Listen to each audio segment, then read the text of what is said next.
May comment sa akin, kung mangungutang ka, dapat alam mo sa sarili mo, magbabayad ka sa mismong due date. Ngayon, kung hindi ka tutupad, talagang haasin ka nila dahil wala kang isang salita. Paano magiging scam? Masasabing scammer kayo, mga nangungutang, dahil hindi kayo nagbabayad. Alright, napakagandang komento po nito, pero bago natin sasagutin, imbitahan ko muna sana kayo na pakisuportahan po sana ang aking mga social media accounts sa YouTube, Facebook, and TikTok. Nakita nyo, may nagkomento na hindi ko alam kung kung talagang hindi nyo lang ba naiintindihan or ahente ng ola to. Di ba? Doon lang naman sa dalawa na yun Di ba? Itong itong comment na to is, kayo na lang humaganap, nandun siya sa video ko na bakit scammer ang mga abusadong ola. Okay? Doon po siya nag-comment kagabi. Okay? So, kaya nabasa ko siya. Sabi ko, bakit kaya ganito to, Ipilit ko siyang iniintindi, kaya lang wala diba? Bakit ganun siyang, ganun yung atake niya kagad? Diba? O sige, nandun na ako, diba? Tama naman. Utang is utang. Dapat talagang bayaran. Pero, dapat inintindi niya. Inintindi nitong, nagkomento na to na, malaki ang parte ng abusadong online lending apps, Kaya, hindi nakakabayad. Tsaka kaya sinabi kong scammer, yung mga bugo at abusadong online lending apps na yan, tingnan mo. Nag-fill out pa lang ng application, papadala na kagad yung pera. So, ibig sabihin, walang kaalam-alam yung nangungutang, doon sa kanyang hiniram, which is dapat alam niya. Okay? Dapat may idea siya. Kasi paano niya paghahanda ng bayad na yun? Diba? Pag pinadala na, ayan na, bigla nang i-harass after 5 days, 6 days, and 7 days. Diba? And not only that, sa advertisement nila, ano nakalagay? Diba? 90 days, 120, 150 days, tapos hanggang 50,000. Tapos, anong gagawin? Diba? Okay lang sana kung i-explain mo na, ito lang sa inyo, na-approve na amount ito lang binigay sa inyong termino Walang problema ron, in-explain mo Pero yung bigla-bigla mo papadala yung pera na walang kaalam-alam yung nanghihirama ba, scam yan. Diba? Sira ulo kayo, tapos magko-comment ka pa ng ganyan, di napahiya ka ngayon sa akin. Diba? Hindi ganon, kasi ito lang yan, tingnan mo hihimayin ko yung comment mo. Kung mangungutang ka, dapat alam mo sa sarili mo na magbabayad ka sa mismong due date. Okay. Ito yan. Bakit hindi nakabayad sa takdang oras o sa due date niya? Kasi, itong mga bugok at abusadong online lending apps, nag-fill out ka pa lang. Nakuha pa lang yung number mo na connected sa e-wallet, pinadala ka na ng pera.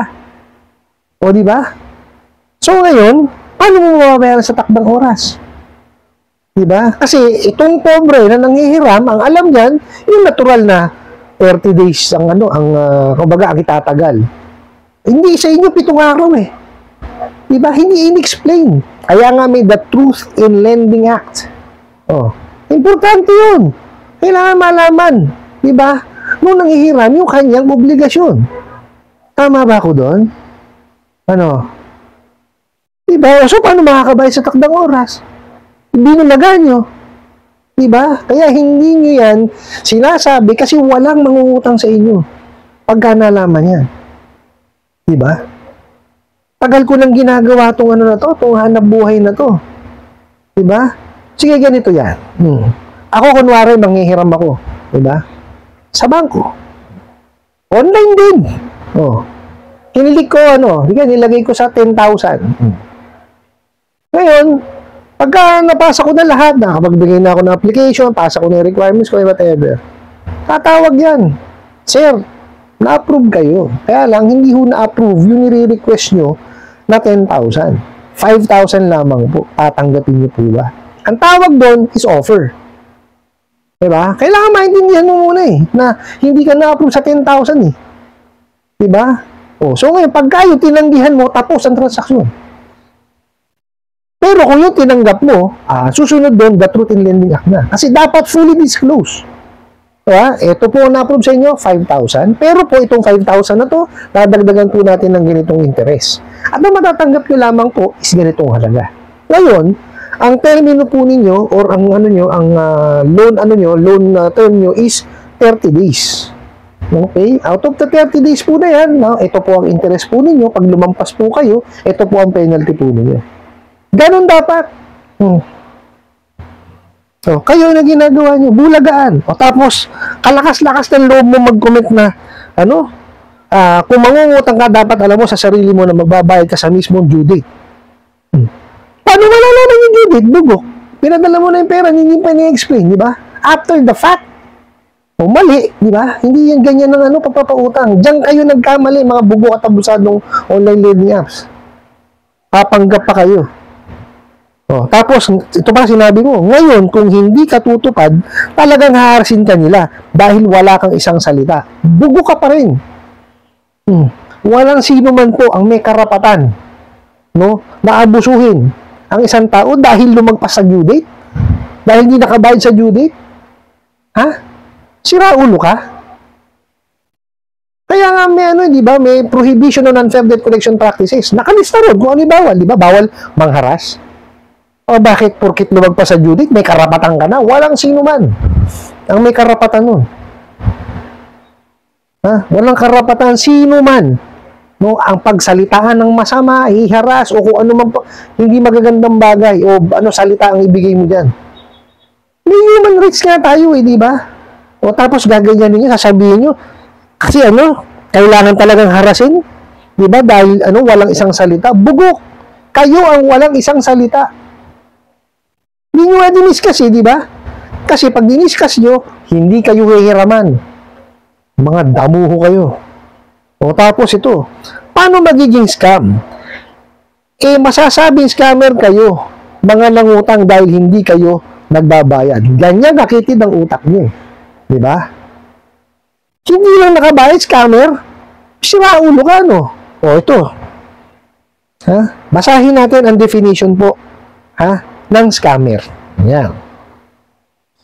Scammer, a person who commits fraud or participates in a dishonest scheme. May ginawa ho bang fraud yung kliyente? Nilinlang niya ba? O niloko yung inutangan, in this matter, yung OLA, para makahiram. Niloko ba? Nagbigay ba ng false information? Breaking dokumento? Patunayan nyo. Di ba? Ang hirap sa inyo, hindi lang nakabayad, scammer, sira ulo. Mali definisyon niya ng scammer. Mga bugo kayo. Diba? Nakakainit kayo ng ulo Gumagawa ho ako ng ganitong klase ng video para mapanatag natin yung loob ng mga hinaras ninyo. Mga bugo kayo. Tapos magkokomento ka ng ganyan, ba? Sira talaga ang ulo nyo. Diba? Sino matutuwa sa sasabihin yung gano'n? Sabihin nyo may karapatang iharas. Tapos yung kliyente pa scammer ba? Iba rin kayo, Kayo ho ang scammer, mga bugo katabusadong online lending apps. Diba? Dahil hindi kayo tumutupad dun sa sinasabi ninyo. Diba? Padaskol-daskol kayo kung magbigay ng gawin mo, dala mong pera. Wala lang. Diba? Paano niya malalaman kung kailan due date niya? Diba? Paano niya malalaman kung magkano yung halaga na babayaran niya? After the fact, hindi ganun. Dapat before, malaman niya na kagad yan. Mga siraulo kayo. Diba? Kaya nasisira yung industriya ng pagpapautang dahil sa mga katarantaduhan nyo. Tapos ko-comment kayo ng ganyan. Diba? Tama ba yun?